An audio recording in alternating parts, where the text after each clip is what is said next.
The air in the underground facility was oppressively cold, each breath carrying a metallic tang that seemed to cut the throat. Overhead, fluorescent lights flickered erratically, casting unsettling shadows that danced on the walls.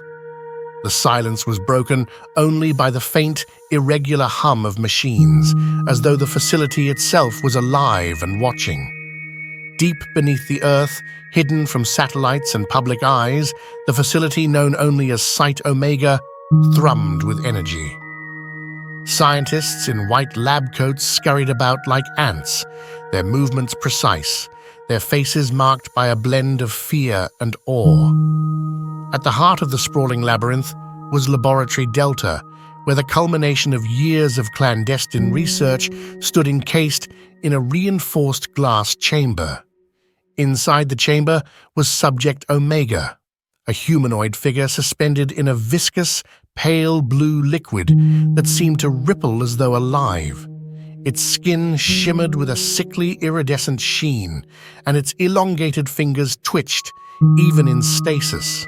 Though its eyes were closed, an unsettling tension hung in the air as if it were aware and waiting.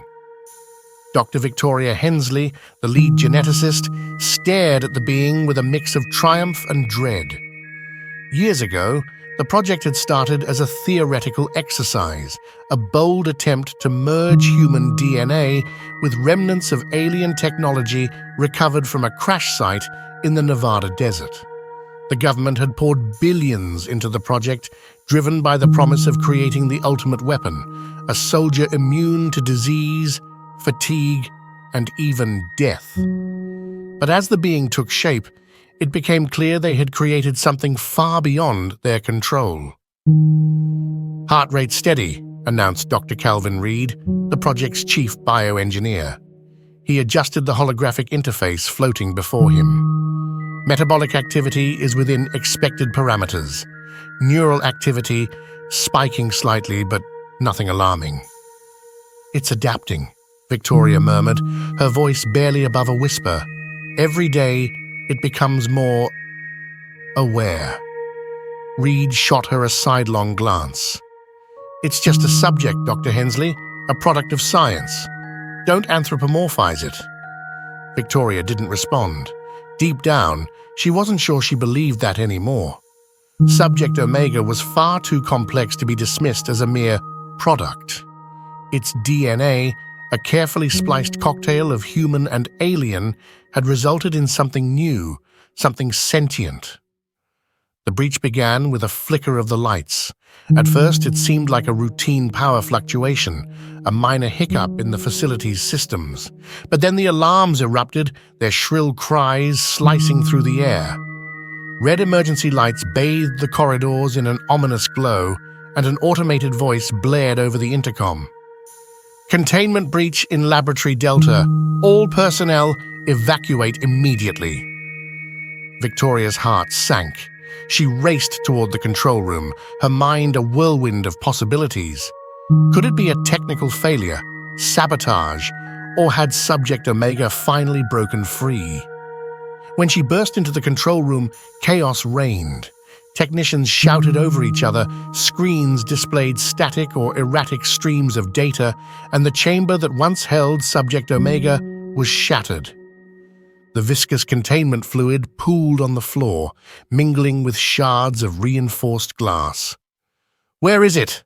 Victoria demanded, her voice cutting through the din. We don't know," stammered a young technician. "It's like it just disappeared." Reed appeared at her side, his face pale. "We've lost visual. It's not showing up on any of the sensors." "That's impossible," Victoria said. "It's tagged with multiple tracking systems." "Not anymore," Reed said grimly. "Whatever it's doing, it's learned how to mask itself." The realization hit Victoria like a punch to the gut. Subject Omega wasn't just adapting, it was evolving. Its movements grew more deliberate, almost human, but there was something wrong, something off. It wasn't just learning to survive, it was learning how to dominate. When the president was briefed on the situation, his reaction was swift and unequivocal, assemble a team to neutralize the threat at all costs.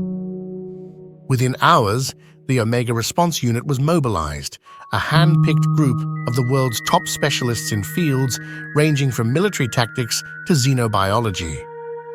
Leading the team was Major Alan Briggs, a battle-hardened soldier with a reputation for handling impossible missions.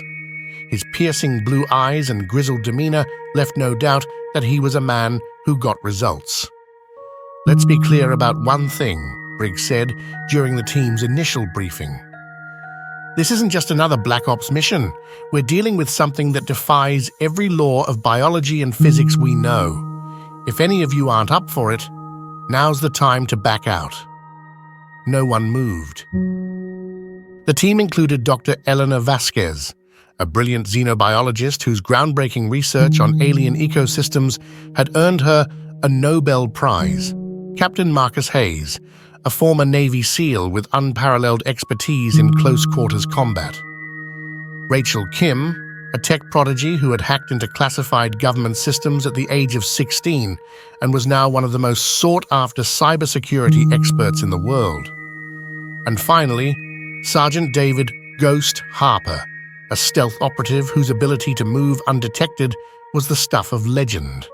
"Our target," Briggs continued, gesturing to a holographic image of Subject Omega, "is unlike anything humanity has ever faced. It's fast, intelligent, and highly unpredictable. Our job is to contain or eliminate it before it becomes a global threat. Any questions?" There were none, only silence. "Good. Gear up. We move out in 1 hour." Tracking Subject Omega was a nightmare. In its wake were dead zones, entire areas plunged into darkness, the air thick with a faint, otherworldly hum. Surveillance footage showed only fleeting glimpses, a blur of motion, a pair of glowing eyes, and then nothing. Each lead brought the team closer to danger, and each step felt like walking into a trap. The team relied on patterns of destruction, areas where power grids failed, communication networks went dark, and strange phenomena were reported. The team knew they were facing more than just a powerful creature. They were facing an evolving intelligence, one that was learning and adapting at an alarming rate. The realization that Omega was not just reacting, but actively strategizing, sent a chilling wave of unease through the Omega Response Unit. Their first encounter with the being came in a remote industrial complex on the outskirts of Chicago. Reports of workers disappearing and strange glowing residue led them to the location. As they moved through the darkened facility, the tension was palpable. "Movement, southeast quadrant," Ghost's voice crackled over the comms. Briggs signaled for the team to spread out. They moved with precision, their weapons trained on the shadows. Suddenly, a deafening roar echoed through the facility, followed by a blur of motion. Subject Omega emerged from the darkness, its form both human and alien, its eyes glowing with an otherworldly light. "Open fire!" Briggs shouted. The team unleashed a barrage of bullets and energy blasts, but Omega moved with uncanny speed, dodging their attacks effortlessly. It retaliated with a wave of telekinetic force, sending several team members flying. Vasquez barely managed to dive behind cover as a massive piece of machinery hurtled past her. "It's learning our tactics," she shouted. "Then we adapt faster," Briggs growled. "Rachel, can you disrupt it?" "On it," Rachel replied, typing furiously on her portable console. She activated an electromagnetic pulse, temporarily disrupting Omega's movements. The team seized the opportunity, deploying a containment field around the being. But Omega wasn't done. With a surge of energy, it shattered the field and disappeared into the night, leaving the team battered and frustrated. Their next encounter took place in the abandoned subway tunnels beneath Chicago. The darkness was absolute, the only light coming from their tactical flashlights. The air hung heavy with the smell of damp earth and something else. Something sickly sweet and metallic. Grotesque figures lined the tunnels, half-transformed corpses, twisted and contorted into nightmarish parodies of human form. They were the victims of Omega's experiments, test subjects in its relentless pursuit of perfection. One corpse had its arm fused with a section of metal piping. Another had its face stretched and elongated, the skin translucent, revealing the skull beneath. The sight was enough to turn even the most hardened soldier's stomachs. Suddenly, a voice echoed through the tunnels, eerily mimicking Major Briggs's gruff tone. "Come on, team. Don't be shy. I'm waiting." Briggs froze. That's not me." The voice chuckled, the sound echoing unnervingly in the confined space. "Oh, but it is. Or at least it can be. I can be anything you want me to be." From the shadows, Omega emerged, its form flickering and shifting, briefly taking on the appearance of each member of the team before settling back into its unsettling hybrid form. Its eyes glowed with malevolent amusement. "It's trying to mess with us," Hayes whispered, "playing mind games." "Don't let it," Briggs ordered. "Hold your positions." As they moved deeper into the tunnels, the environment itself began to change. The concrete walls seemed to warp and ripple, dark fluid oozing from cracks in the surface. The air grew colder, the metallic tang intensifying.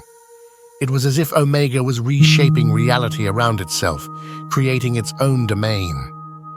Then, a sudden flash of light.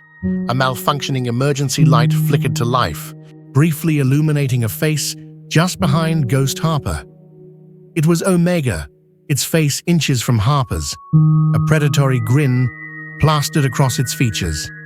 Before Harper could react, Omega vanished back into the shadows. The tension was unbearable. They were being hunted, toyed with, their fears and insecurities weaponized against them. Rachel, monitoring the network traffic, suddenly gasped. "I've found something. Encrypted files, deep within the government's servers. They're about Project Omega, but they're redacted, heavily censored." She worked furiously, bypassing security protocols, piecing together fragments of information. What she uncovered was shocking. A hidden faction within the government, a shadowy cabal with unknown motives, had not only known about Omega's potential for escape, but had actively facilitated it. They wanted it to be free. They saw it as the next stage of human evolution, Rachel explained, her voice trembling. A necessary step towards something else. They believed Omega was the future. The revelation was a devastating blow. They weren't just fighting a rogue experiment. They were fighting a conspiracy that reached the highest levels of power. As they pressed further into the tunnels, they discovered another gruesome scene. A group of scientists, clearly part of the original Omega project, had been subjected to horrific experiments. Their bodies were fused with technology, their minds shattered, their eyes wide with terror. One of the scientists, barely alive, reached out to Vasquez, his voice a raspy whisper. It's not just about power. It's about control. It wants to control everything." Suddenly, Hayes cried out, clutching his head. I can hear it." The team turned to see Hayes staring blankly ahead, his eyes glazed over. He slowly raised his weapon, pointing it at Briggs. "I know what you're thinking," Hayes said, his voice now distorted, echoing with Omega's chilling tones. "I know all your fears, your doubts, and I can use them against you." The twist was complete. Omega had infiltrated their ranks, turning one of their own against them. The fight for survival had just become a desperate struggle against betrayal from within. What happens next?